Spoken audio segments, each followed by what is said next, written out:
It was supposed to be a simple job, a blocked drain, a call to the plumber, an hour of work, maybe 2, and then back home before dinner. That's what the men expected when they pulled up to a quiet residential street in Oshawa, Ontario, on a cold December morning in 2017. They'd done this hundreds of times before. Pipe blockages, root intrusions, grease buildup.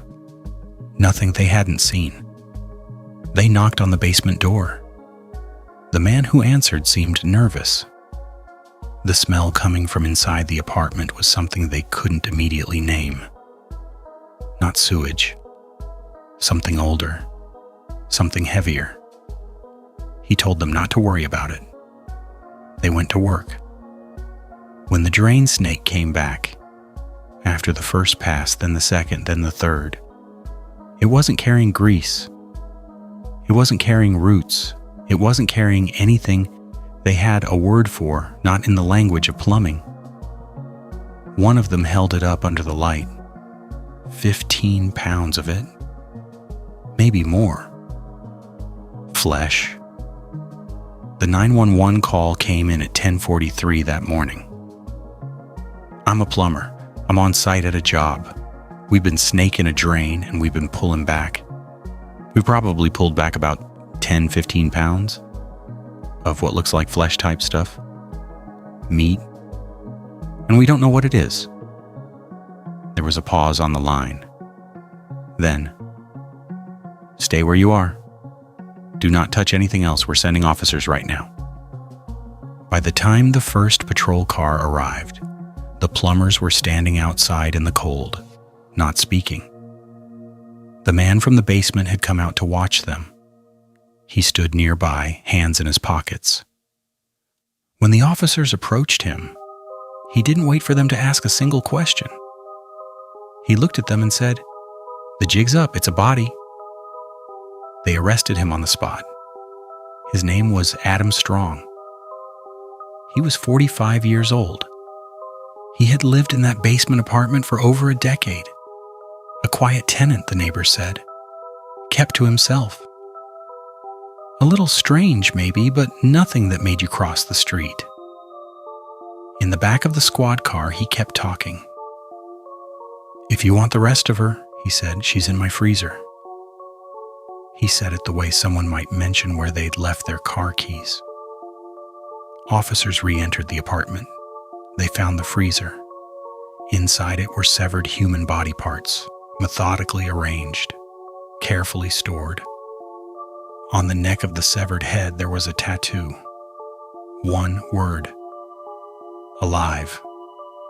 To understand what happened in that basement apartment, to understand what Adam Strong did and how he was able to do it for as long as he did, you have to go back. You have to go back to the beginning.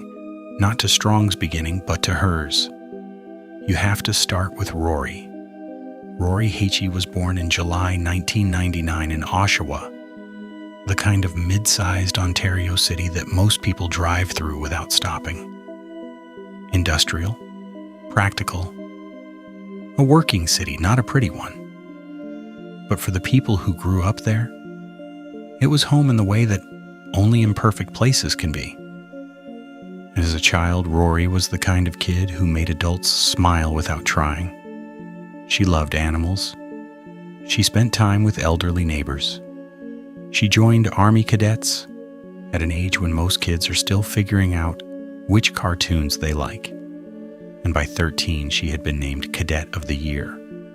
Twice. There was a brightness to her that the people who knew her still talk about. An energy. A willingness to engage with the world that you can't teach. Her family background was complicated in ways that had nothing to do with her. Her grandfather was Bernie Ginden, known in certain circles as Bernie the Frog, the founder of Satan's Choice Motorcycle Club, once the second largest outlaw biker organization in the world.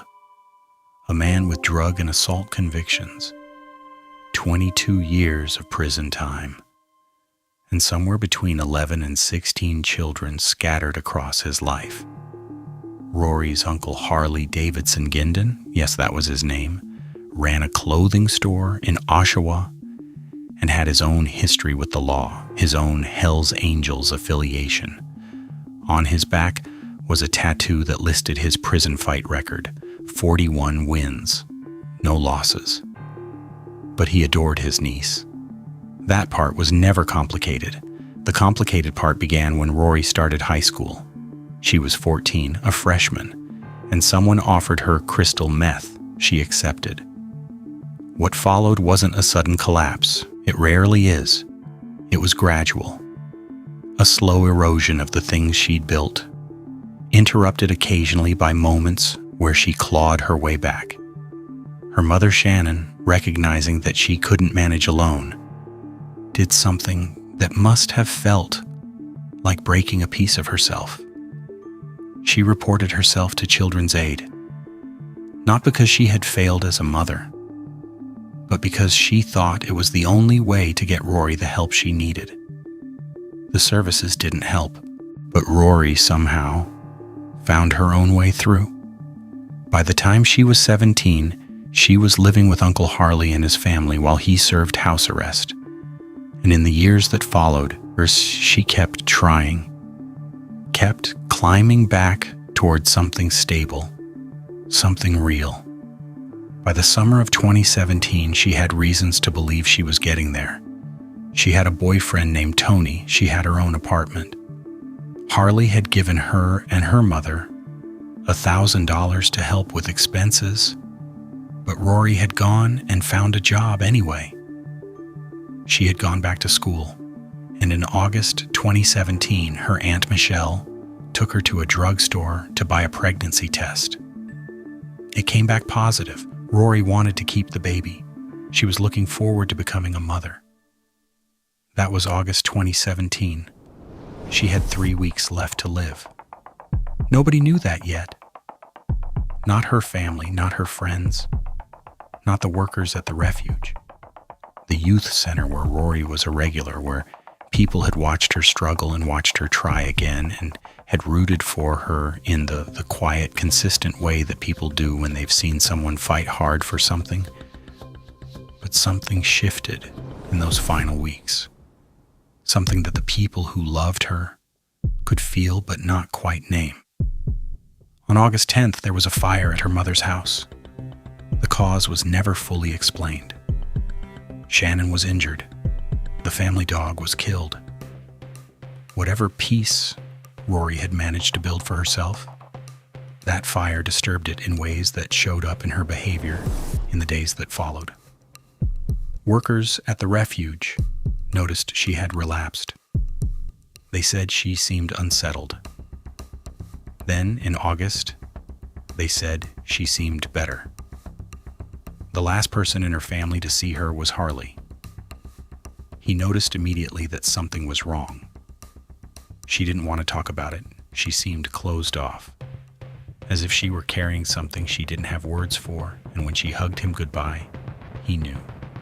He said later it was the largest hug she had ever given him. He said it felt like a final goodbye. On August 29th, 2017, Rori was taken to the hospital by a friend and the friend's mother. The exact reason has never been fully confirmed. What's known is that something had happened, some kind of mental episode, some crisis that frightened the people around her enough to bring her in. CCTV footage from the waiting room shows all three of them sitting together. Then the friend and her mother get up. They walk toward the exit. They leave. Rori stays behind. She sits in that waiting room for 15 minutes. Then she gets up. She walks out of the hospital alone into the evening and disappears from the frame. That was the last confirmed sighting of Rori Hache alive. The days that followed were quiet in the worst way. The kind of quiet that feels normal for just long enough that nobody raises the alarm immediately. When Rori didn't show up at the refuge for several days, her friends and guidance counselor began to worry. There were theories. Maybe she'd relapsed and left town. Maybe she was somewhere trying to get clean. Some people thought she'd simply retreated the way she sometimes did. But her closest family didn't believe that. She was pregnant. She was in a stable relationship. She had reasons to stay. They raised the alarm. Nobody knew where to look. And then, on September 11th, 2017, two people found something in Oshawa Harbor. A grandfather and his 11-year-old grandson were fishing off the pier. It was a pleasant evening, the kind of early autumn evening where the water is still and the light is going golden and everything feels quiet. They noticed something floating near the surface. It looked, at first, like trash, a piece of debris. The grandfather suggested they cast their lines toward it and hook it, clean up the lake a little. They worked at it for half an hour. Finally, they got it close enough to net it, hauled it up onto the pier. The grandfather looked at it. He thought for a moment that it was an animal, a chicken maybe. Then he looked again. "I think," he said slowly, "that's a body." He was right. The object was a female torso. No head, no arms, no legs. The pelvis was missing, which would make identification significantly harder. The condition of the remains made it impossible to determine at that stage whether the victim had been pregnant. Police cordoned off the harbor. News cameras arrived. The Oshawa waterfront, usually a place for joggers and dog walkers and families, became a crime scene. The question that hung over everything: who was she? Lake Ontario is vast. The torso could have traveled miles before washing ashore. The absence of identifying features made the situation worse. Investigators began contacting other departments, cross-referencing missing person reports, casting a wide net across the region. It took 2 months. On November 10th, 2017, DNA from the torso was compared with DNA submitted by a family in Oshawa. It matched. The torso belonged to Rori Hache. She was 18 years old. She had been pregnant, and she had been murdered. Her body deliberately cut apart, the pieces distributed, some thrown into a lake, some, as investigators would soon discover, stored in a freezer 4 miles away. But in November 2017, they didn't know any of that yet. They knew her name. They knew she was gone. They knew that someone had done this deliberately, methodically, and without remorse. They didn't know who. They didn't know where to start. And then December came. The call from the plumbers changed everything. When officers entered Adam Strong's basement apartment for the first time, what struck them, before anything else, was the smell. It was the kind of smell that bypasses rational thought and triggers something older, something animal. Every officer who entered that apartment mentioned it. None of them forgot it. The apartment was extremely cluttered. Years of accumulation, furniture, boxes, objects stacked and piled in a way that made it difficult to move through the space. The kind of disorder that suggests someone who stopped maintaining the boundaries between inside and outside, between kept and discarded. But the smell was specific, and once you recognized what it was, you couldn't unrecognize it. They found the freezer. Inside, multiple severed body parts, arranged not carelessly, but with a kind of practical organization that made the discovery worse, somehow, than if they'd been scattered.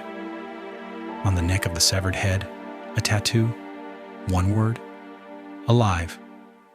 Rori had had that tattoo. The medical examiner would later document multiple facial injuries, 2 skull fractures, drug compounds in her system. No way to determine conclusively the exact cause of death, whether it had been the blows or strangulation or something else entirely.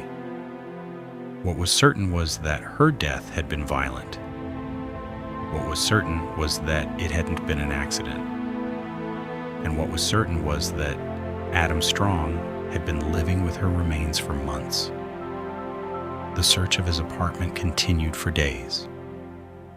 Investigators moved through the clutter carefully, methodically, documenting everything. What they found built a picture of a man whose interests had long since crossed lines that most people never approach. His online search history was extensive and specific, a years-long catalog of extreme gore, death imagery, and violent content. This wasn't casual curiosity. This was sustained, deliberate, organized interest.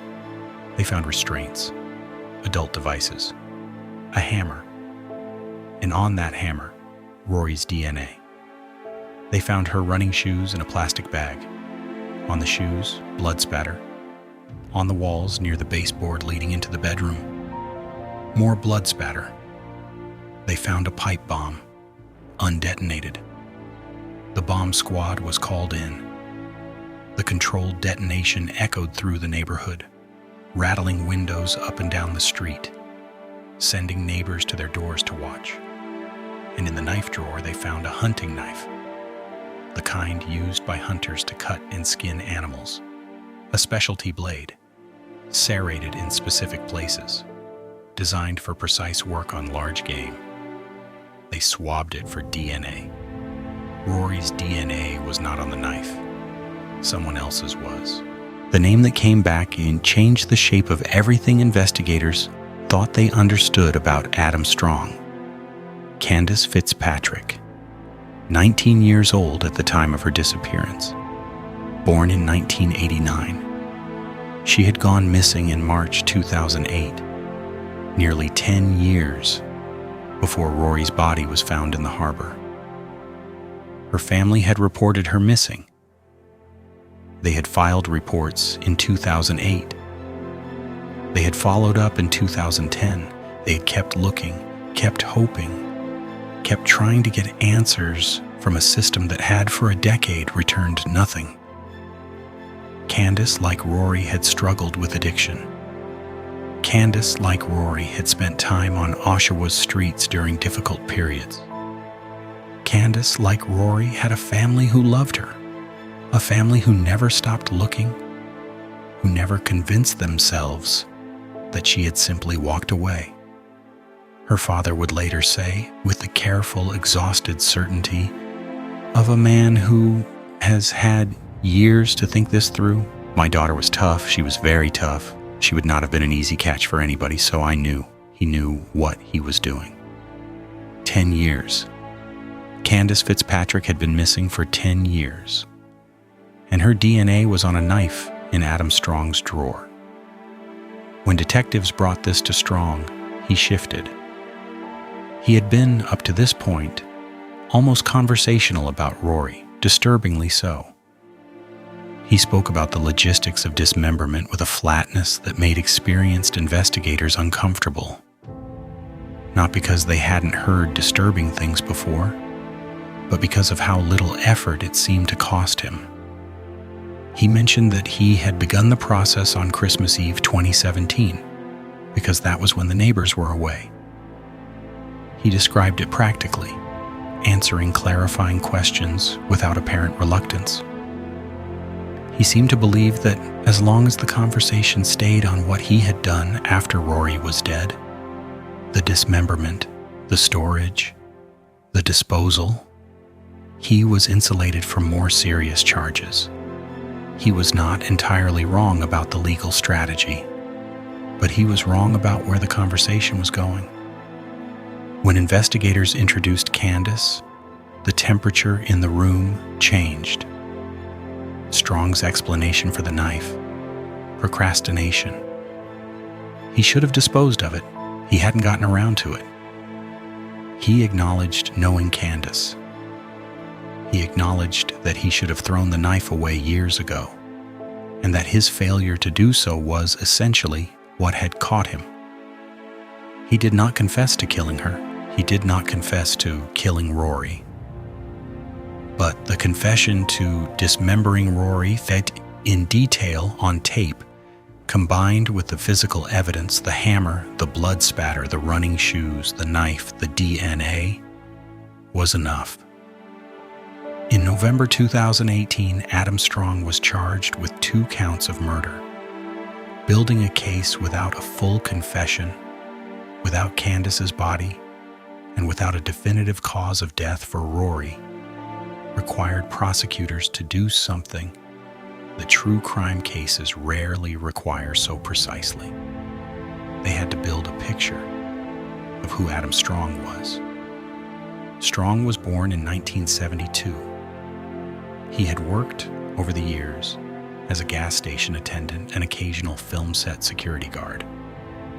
He had lived in that basement apartment for over a decade.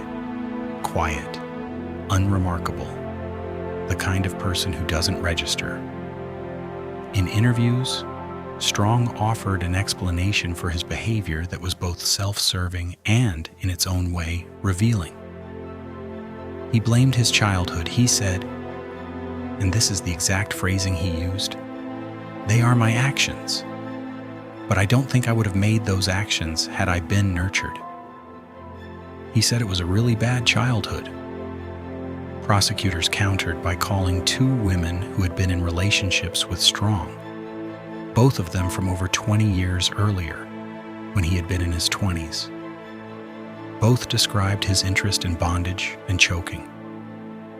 For one of the women, these practices had been consensual. For the other, they had not. She told the court she had felt frightened for her safety. This was not evidence of murder, but it was evidence of a pattern, a long, sustained pattern of treating women's bodies as objects subject to his control, his preferences, his decisions about what they could withstand. The defense tried a different angle. Perhaps they suggested these women had overdosed. Perhaps Strong had panicked, not wanting to be blamed, and had disposed of their bodies in a state of fear rather than intention. Rori's skull fractures made that difficult to sustain. The trial itself was delayed by the pandemic. Much of it was conducted via video link. Strong did everything he could to slow the process, refusing to meet with his lawyer the night before key sessions, appearing via screen and claiming exhaustion, saying, "I was up all night. I'm tired. I want to go to bed." The court was not moved. On March 16, 2021, after months of delays, the jury returned its verdicts. First-degree murder in the death of Rori Hache. Manslaughter in the death of Kandis Fitzpatrick. The distinction between the 2 charges reflected what the evidence could and couldn't prove.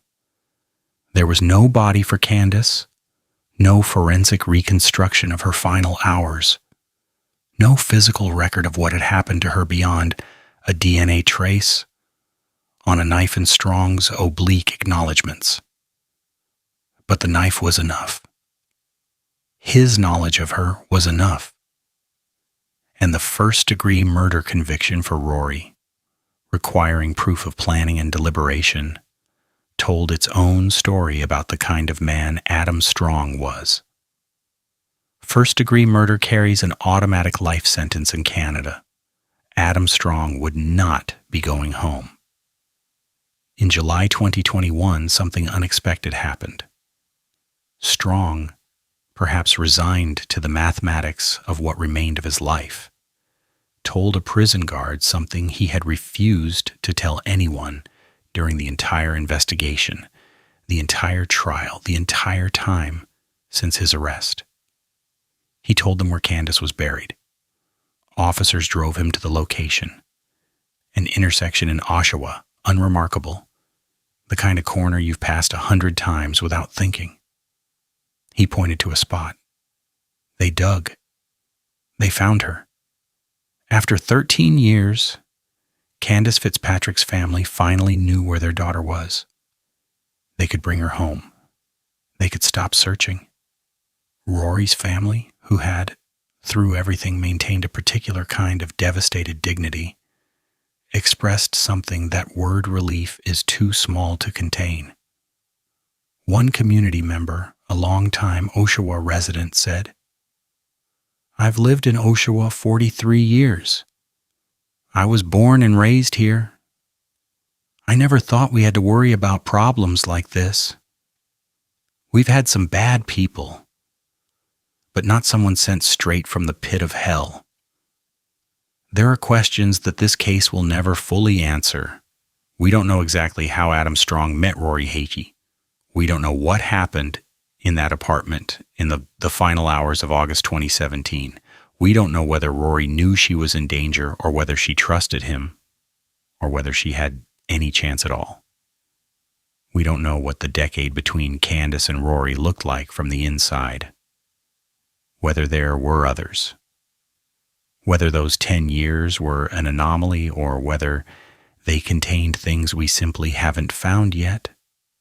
The prosecution theorized that these were crimes of opportunity, that Strong encountered vulnerable women on Oshawa's streets, and that his crimes were enabled by their vulnerability, by the gaps in the safety net that was supposed to catch them.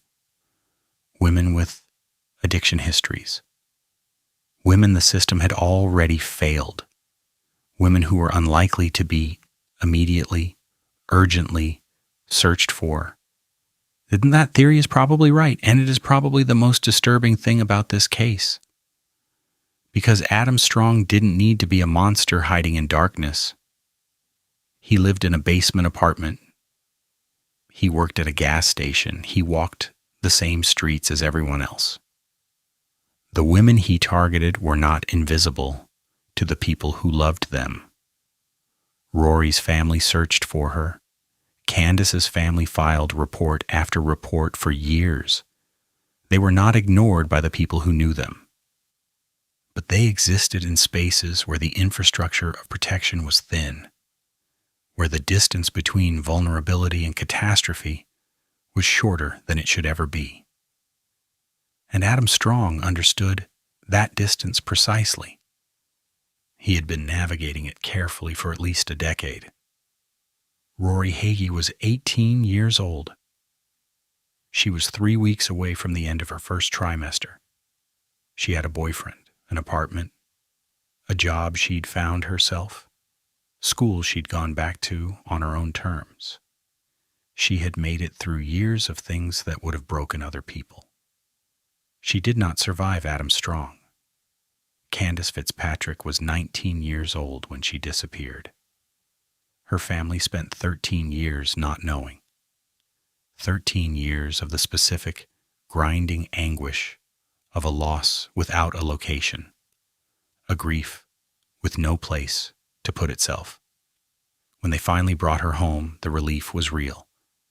But so was everything that had led to that moment. Every year, every report filed, every time someone said there was nothing more to be done.